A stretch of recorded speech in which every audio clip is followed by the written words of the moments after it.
Hello बच्चों, how are you? I hope all of you are good.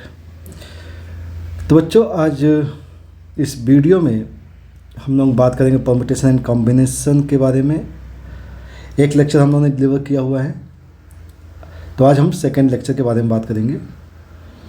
और इस video में हम बात करेंगे टाइप 1 की। अब टाइप 1 क्या है? टाइप 1 में हमने कुछ क्वेश्चंस इस टाइप के सेलेक्ट किए हुए हैं, जैसे कि हमने यहाँ पे लिखा हुआ बेटा लेटर बॉक्स प्रॉब्लम लिखी हुई है, लेटर बॉक्स प्रॉब्लम, ठीक है। Then ring finger problem, ball box problem, switch light, objective type, और इसी में एक और चीज़ ऐड हो जाती है, that is a price distribution. और यहाँ पे बहुत बेसिक सी बातें करेंगे, जो कि एक चीज़ समझिएगा कि हम यहाँ पे कोई कंडीशनल बातें नहीं करेंगे, ठीक है। चलिए तो देखते हैं, हम लोग बात करेंगे यहाँ पे टाइप 1 की। तो हम यहाँ पे लिख लेते हैं टाइप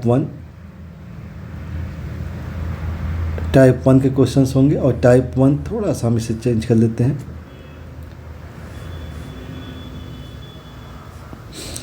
टाइप 1 में हमें मिलेगा क्या? मिलेगा लेटर बॉक्स प्रॉब्लम,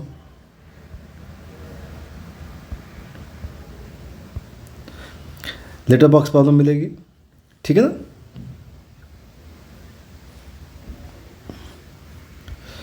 सेकंड हमें मिलेगा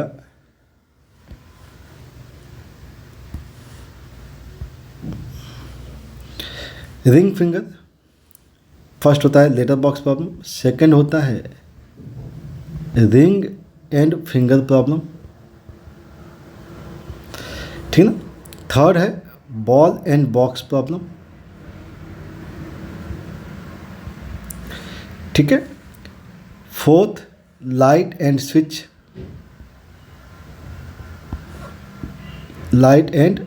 प्रॉब्लम। फिफ्थ है ऑब्जेक्टिव टाइप प्रॉब्लम्स के बारे में बात होगी। एंड सिक्स हम लोग लेंगे price distribution problem.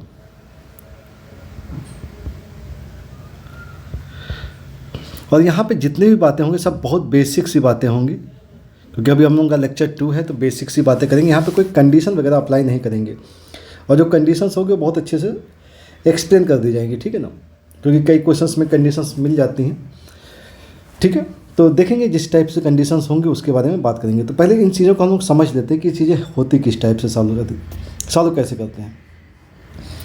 Letter box, ring finger, ball box, light switch, objective type, price distribution, तो इन सब के बारे में थोड़ी सी बात कर लेते हैं हम लोग, ठीक है। तो पहला काम तो ये कर लेते हैं कि हमारे पास लेटर एंड बॉक्स प्रॉब्लम अगर है तो उसे कैसे करना है। Letter and letter box, letter and letter box problem है। तो एक चीज़ सपोज कर लेते हैं, और इन सब चीज़ों में हम लोग क्वेश्चन लेंगे बाद में, लेकिन पहले एक्सप्लेनेशन देख लेते हैं कि भाई क्या करना है हम लोग को, ठीक है। कि भाई अगर मान लीजिए अगर आपके पास L1, L2, L3, L4 and L5, ये 5 लेटर्स हैं। और ध्यान रखिएगा सारे के सारे लेटर्स डिफरेंट हैं, और यहाँ पे जितनी भी बातें होंगी सब डिफरेंट बातें होंगी, सब डिफरेंट लेटर्स के बारे में बात होंगी, डिफरेंट ऑब्जेक्ट के बारे में बातें होंगी, ठीक है ना। तो letter L1, L2, L3, L4, L5 अगर दिया गया है, और इसके कॉरिस्पॉन्डिंग आपके पास जो बॉक्सेज हैं वो B1 है, B2 है एंड B3 है। तो हमें ये समझना पड़ेगा कि हम इन लेटर्स को कितने टाइप से पोस्ट बॉक्स में पोस्ट कर सकते हैं, ठीक है ना। लेटर्स को पोस्ट बॉक्स में हमें कितने टाइप से पोस्ट करना है, तो अब ये चीज़ें समझना है। तो अब इस चीज़ को समझिएगा कि अगर मान लीजिए आपके पास 5 लेटर्स हैं और आपके सामने 3 लेटर बॉक्स हैं, ठीक है ना। 5 लेटर्स हैं और 3 लेटर बॉक्स आपके सामने हैं। तो पहला लेटर आप लेते हैं, तो आप पहला लेटर जब लेंगे तो आपके पास दिमाग में ये चलेगा कि भाई हम इस लेटर को बॉक्स 1 में डालें, बॉक्स 2 में या बॉक्स 3 में। मतलब लेटर 1 के पास जो होगा वो बॉक्स 1, बॉक्स 2, बॉक्स 3, मतलब लेटर 1 के पास जो ऑप्शंस होंगे आपके लिए वो बॉक्स 1 का भी ऑप्शन होगा, बॉक्स 2 का भी ऑप्शन होगा एंड बॉक्स 3 का भी ऑप्शन होगा, ठीक है। अब लेटर के पास ऑप्शन है, ध्यान रखिए, लेटर्स हैव ऑप्शंस, ठीक ना, क्योंकि लेटर्स को जाना है बॉक्सेज में, क्योंकि बॉक्स किसी लेटर के बिना काम कर लेता है, लेकिन लेटर बिना बॉक्स के काम तो करेगा नहीं, ठीक ना। बॉक्स में बहुत सारे लेटर्स पड़े होते हैं, तो बॉक्स को कोई ऑप्शन की ज़रूरत नहीं होती, बॉक्स किसी भी आपके लेटर का वेट नहीं करता है। लेकिन लेटर्स के पास ऑप्शंस होंगे कि लेटर्स किसी बॉक्स में पुट किया जाए। किस बॉक्स में पुट किया जाए? B1 में जा सकता है, B2 में जा सकता है, B3 में जा सकता है। अब ये नहीं होगा कि B1 के पास 5 ऑप्शन है, कोई भी एक लेटर आ जाएगा उसके अंदर। तो इस चीज़ को थोड़ा सा समझिएगा कि लेटर L1 के पास ऑप्शंस हैं, B1 में जाएगा, B2 में जाएगा, B3 में जाएगा। अगर L1 B1 B2 B3 में नहीं जाएगा तो कोई बात नहीं, L2 के पास ऑप्शंस होंगे, L3 के पास ऑप्शंस होंगे। तो इसी टाइप से जब हम L2 के बारे में बात करेंगे, L2 के पास भी B1 ऑप्शन होगा, क्योंकि सिंगल लेटर से कोई भी लेटर बॉक्स कंप्लीट फिल नहीं हो जाता, ठीक है ना। तो L2 भी B1 में जा सकता है, B2 में जा सकता है, B3 में जा सकता है। तो L2 के पास भी ऑप्शंस हो जाएंगे, B1 B2 B3। ऐसे L3 के पास भी ऑप्शंस होंगे, L4 के पास भी ऑप्शंस होंगे और L5 के पास भी ऑप्शंस होंगे, ठीक है। तो अब आपको ये समझना है कि L1 के पास कितने ऑप्शंस हैं? 3 ऑप्शंस हैं। अब इसके बाद क्या? इसके बाद नंबर आता है L2 का। क्या आता है? L2 का आता है। तो L2 के पास भी आपके पास 3 ऑप्शंस होंगे। अब एक लेटर के बाद एक लेटर आता है, first letter L1 then L2। तो देन का केस हम लोगों ने बात की हुई है कि जब भी देन का यूज होता है तो हम क्या करते हैं? देन, ठीक ना। तो देन के लिए क्या करना है? मल्टीप्लाई करना है। फिर क्या होगा? L3 का नंबर आएगा, फिर L4 का नंबर आएगा, फिर L5 का नंबर आएगा, और इस टाइप से आपके पास 3 पावर 5 केसेस बन जाएंगे, ठीक है। अब ये 3 पावर 5 केसेस बहुत ज़्यादा दिख जाते हैं, तो अब हम लोग एक चीज़ को समझते हैं, थोड़ा और समझते हैं कि भाई अगर L1 लेटर है, L1 लेटर B1 के पास जा सकता है, B1 के पास, अदरवाइज B2 के पास, अदरवाइज B3 के पास। ये 3 केस हो सकते हैं कि L1 कहाँ जा सकता है? B1 पास जा सकता है, अदरवाइज B2 के पास, अदरवाइज B3 के पास जा सकता है। अगर ऐसा हो सकता है तो L2 की पोजीशन क्या हो सकती है? L2 की पोजीशन B1, B2 और B3 हो सकती है, ठीक है ना। तो होगा क्या यहाँ पे? L1 सपोज दैट B1 के पास चला गया, ये फिक्स हो गया। L1 B1 के पास चला गया। अगर L1 B1 के पास चला गया है तो इसका मतलब ये है कि L2 कहाँ जा सकता है? L2 B1 में जा सकता है, B2 में जा सकता है और B3 में जा सकता है। इसका मतलब है कि अगर हम इन 2 लेटर्स का ही केवल केस देखें तो हमारे पास केस क्या बनेंगे? L1 B1 में गया और L2 B2 में गया, तो ये केस बन गया। L1 B1 में गया है और L2 गया है B2 में, तो ये केस बन गया। L1 B1 में गया है और L2 गया है B3 में, तो ये केस बन गया। तो टोटल केस कितने बन गए? 3 केस बन गए। केस कितने बन गए? 3 केस बन गए। सेम मैनर अगर L1 B2 में जाता, L1 कहाँ जाता? B2 में जाता, तो हमारे पास केस क्या बनते? B2 कहाँ जाता? L1, सर ये B1 ही था, L1 B2 में गया, तो L2 कहाँ जा सकता है? वो B1 में जा सकता है, B2 में जा सकता है और B3 में जा सकता है। तो ये 3 केस हो सकते हैं। अदरवाइज क्या हो सकता है? L1 B3 के पास जा सकता है, जा सकता है ना। तो B3 के साथ अगर देखा जाए तो ये B1 का केस बनेगा, B3 के साथ B2 का केस बनेगा और B3 के साथ B3 का केस बनेगा। ये केवल हमने 2 लेटर की बात की है कि ये पॉसिबिलिटीज हो सकती है कि ये सारी मैक्सिमम कंडीशंस हैं। यहाँ पर L1 किसी के पास भी जा सकता है, L2 किसी के पास भी जा सकता है, तो कितने केस बन सकते हैं? तो ये सारे केसेस फॉर्म हो सकते हैं। अब ये सारे केस क्या है बेटा? ये पॉसिबल है ये केस हो जाए, अदरवाइज ये केस हो जाए, अदरवाइज ये केस हो जाए। अगर R का केस है तो 3 + 3 + 3 9 केस हो जाएंगे, और यही केस हम लोगों ने यहाँ पे सीखा था, ठीक है ना। यही केस हम लोगों ने यहाँ पे सीखा था कि ये जो केस है 9 केस होंगे। सेम मैनर आपके पास 3rd letter, 4th letter, 5th letter, सबके साथ यही कंडीशन होनी है। बात समझ में आ गई होगी, ठीक है। तो ये तरीका थोड़ा सा ध्यान से करना है काम, कि लेटर एंड लेटर बॉक्स की जो प्रॉब्लम्स हैं उनको ध्यान रखना है कि लेटर L1 के पास B1 ऑप्शन है, B2 ऑप्शन है, B3 ऑप्शन है, तो 3 3 3 3 3 3 पावर 5 हो जाएगा। सेम मैंने जब हम बात करते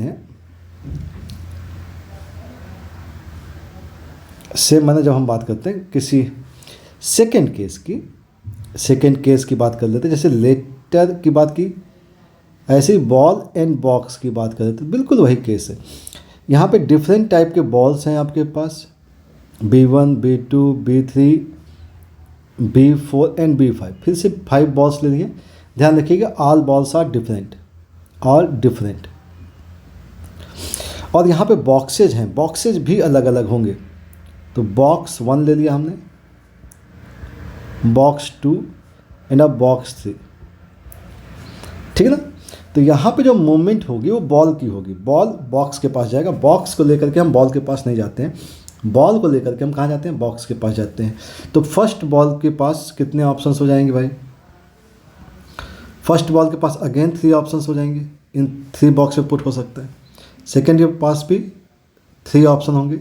तो ऐसे ही हर एक बॉल के लिए 3 ऑप्शंस होंगे, और काम जो होगा वो एक के बाद एक हो रहा होगा, तो ये 3 पावर 5 केस हो जाएंगे, ठीक है। तो ये बॉल एंड बॉक्स की बात हो जाएगी। थर्ड केस के बारे में बात करते हैं, रिंग एंड फिंगर की बात जब होती है, रिंग एंड फिंगर की बात होती है, रिंग एंड फिंगर। अब हम लोग को ध्यान ये रखना है कि भाई फिंगर, अगर मान लीजिए आपके पास F1 फिंगर है, F2 है, F3 है, F4 फिंगर्स हैं, और डिफरेंट टाइप की रिंग्स हैं आपके पास, R1 है, R2, R3, R4 and R5। ये 5 डिफरेंट रिंग हैं, ध्यान रखिएगा डिफरेंट रिंग है, और यहाँ पे 4 फिंगर हैं, तो 4 फिंगर हैं तो सब के सब डिफरेंट होंगे। अब आपको ये सोचना है कि भाई रिंग फिंगर के पास जाएगी या फिंगर रिंग के पास जाएगी। तो ऑब्वियस सी बात है कि रिंग जो होती है वो फिंगर के पास जाती है, तो हर एक रिंग के पास इस रिंग को हम किसी भी 4 फिंगर में यूज़ कर सकते हैं, ठीक है ना। तो रिंग 1 के पास 4 वेज होंगे। देन अब सेकेंड रिंग का नंबर आता है, तो सेकेंड रिंग को फिंगर 1 में, फिंगर 2 में, फिंगर 3, फिंगर 4 किस में डाला जाए। तो ऑब्वियस सी बात है, आपको पता है कि भाई एक रिंग जो होती है किसी भी एक फिंगर को कम्प्लीटली फिल नहीं कर सकती है, तो सेकेंड रिंग भी हम फिंगर 1 में यूज़ कर सकते हैं। अगर R1 फिंगर 1 में गया है तो R2 भी फिंगर 1 में जा सकता है, ठीक है। क्योंकि एक ही रिंग से, सिंपल सी बात है, जैसे यहाँ पे 2 रिंग है तो इस रिंग को हम यहाँ पे भी तो पहन सकते हैं ना, ठीक ना। तो इसके पास भी तो ऑप्शन है ना कि हम इसमें यूज़ कर सकते हैं। तो इसका मतलब ये है कि R2 के पास भी 4 ऑप्शन होंगे, R3 के पास भी 4 होंगे, R4 भी 4 होगा, R5 भी 4 होगा। तो आंसर कितना आएगा, 4 पावर 5 आ जाएगा, ठीक। चलिए ठीक है, तो इस टाइप से क्वेश्चन करेंगे। बात करेंगे क्वेश्चन नंबर 4 की। बात की है हम लोगों ने क्वेश्चंस एंड ऑप्शंस के बारे में। तो क्वेश्चन दिया हुआ है एंड ऑप्शन है,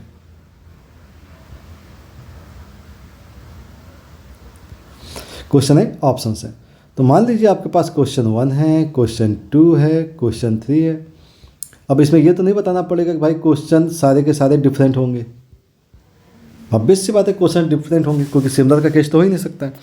अब हर एक क्वेश्चन के ऑप्शंस जो हैं वो A B C D हैं, और हर एक क्वेश्चन का ऑप्शन जो होगा वो भी डिफरेंट होगा, बस A B C D लिखा होगा। अब बात यह आती है कि क्वेश्चन 1 के ऑप्शंस क्या हो सकते हैं। क्वेश्चन 1 के ऑप्शन A हो सकता है, B C D कुछ भी हो सकता है। अब करेक्ट होगा या नहीं होगा वो अलग बात है, लेकिन ऑप्शन तो आप टिक कर सकते हैं ना। तो क्वेश्चन 1 के लिए आपके पास कितने ऑप्शंस होंगे। क्वेश्चन 1 के लिए आप A लगा सकते हैं, B लगा सकते हैं, C हो सकता है, अदरवाइज D हो सकता है। ये पॉसिबल केसेस है, तो 4 केस हो जाएंगे। सेम मैनर इसके बाद अगर क्वेश्चन 2 का नंबर आएगा तो क्वेश्चन 2 के पास भी कितने ऑप्शंस होंगे, 4 होंगे। 3 के पास भी 4, 4 के पास भी 4, 5 के पास भी 4। तो हमारे पास क्वेश्चंस के आंसर होने का तरीका 4⁵ हो जाएगा, सॉरी, ठीक है। तो क्वेश्चंस एंड ऑप्शन टाइप के जो क्वेश्चंस होंगे उनको भी आप बहुत ध्यान से करिएगा। नेक्स्ट बात करते हैं क्वेश्चन नंबर 5। क्वेश्चन का टाइप जो है वो 5 नंबर ले लेते हैं। यहाँ पे हम लोगों ने बात की थी कि भाई क्वेश्चन ऑप्शन हो गया था लाइट एंड स्विच की बात कर रहे थे, ध्यान से रखिएगा, लाइट एंड स्विच। और यहाँ पे जितने भी क्वेश्चंस होते हैं लाइट एंड स्विच के, उसमें हमेशा ध्यान ये रखना है कि हर एक स्विच से एक लाइट कनेक्टेड होता है। ऐसा नहीं कि मल्टीपल लाइट सिंगल स्विच से कनेक्ट हो जाएगी, एक लाइट एक स्विच, ठीक है। तो अब बात करते हैं कि स्विच और लाइट की बात। तो अगर मान लीजिए आपके रूम में लाइट्स लगे हुए हैं, L1 लगा हुआ है, L2 लगा हुआ है, L3 लगा हुआ है, L4 एंड L5 लगी हुई है, ठीक है। अब 5 लाइट्स हैं तो ऑब्वियस सी बात है कि 5 लाइट्स हैं तो 5 स्विचेज होंगे, ठीक है ना। और 5 स्विच का जो मोड ऑफ ऑपरेशन होगा, जो मोड ऑफ ऑपरेशन होगा, मोड ऑफ ऑपरेशन वो कितना होगा? वो 2 होगा। वो आइदर ऑन होगा या तो ऑफ होगा, क्योंकि लाइट या तो ऑन होगी या तो ऑफ होगी, 2 ही केस हो सकते हैं और तो कुछ केस हो नहीं सकता है। तो लाइट ऑन और ऑफ का जो केस है वो क्या हो सकता है? तो मतलब ये हो सकता है कि कितने मोड ऑफ ऑपरेशंस हो सकते हैं। तो लाइट L1 ऑन हो सकती है, अदरवाइज ऑफ हो सकती है, ठीक है ना। मतलब फर्स्ट केस के लिए 2 वेज है, फर्स्ट के लिए लाइट ऑन या ऑफ। सेकेंड लाइट की बात की जाए तो L2 की बात भी करें तो L2 भी क्या हो सकती है? ऑन एंड ऑफ हो सकती है। L3 भी ऑन एंड ऑफ हो सकती है, ऐसे ही ऑन ऑफ, ऐसे ही ऑन ऑफ। तो 2⁵ केस होंगे। ध्यान रखेंगे इस चीज़ों में कि जो क्वेश्चन पूछा जाता है कि भाई ऐसा केस समझिएगा कि हर एक लाइट, अगर मान लीजिए लाइट L1, L2, L3, ये टोटल केस हो चुके हैं हम लोगों के पास, L4, L5। अब हमें इस पर कंडीशंस के बारे में बात कर रहे हैं कि भाई 2 मोड है, एक ऑन है और दूसरा ऑफ है, ठीक है, ऑन ऑफ। तो ऐसा हो सकता है इन सारे केसेस में कि सारी की सारी लाइट्स ऑन हो सकता है, या ऐसा भी हो सकता है कि सारे के सारे केस में लाइट ऑफ हो। तो लाइट ऑन या ऑफ होने का जो केस है वो सिंगल होता है, total on 1 case, total of 1 case. तो अगर आपसे कभी कहा जाए कि रूम के अंदर रूम इल्यूमिनेटेड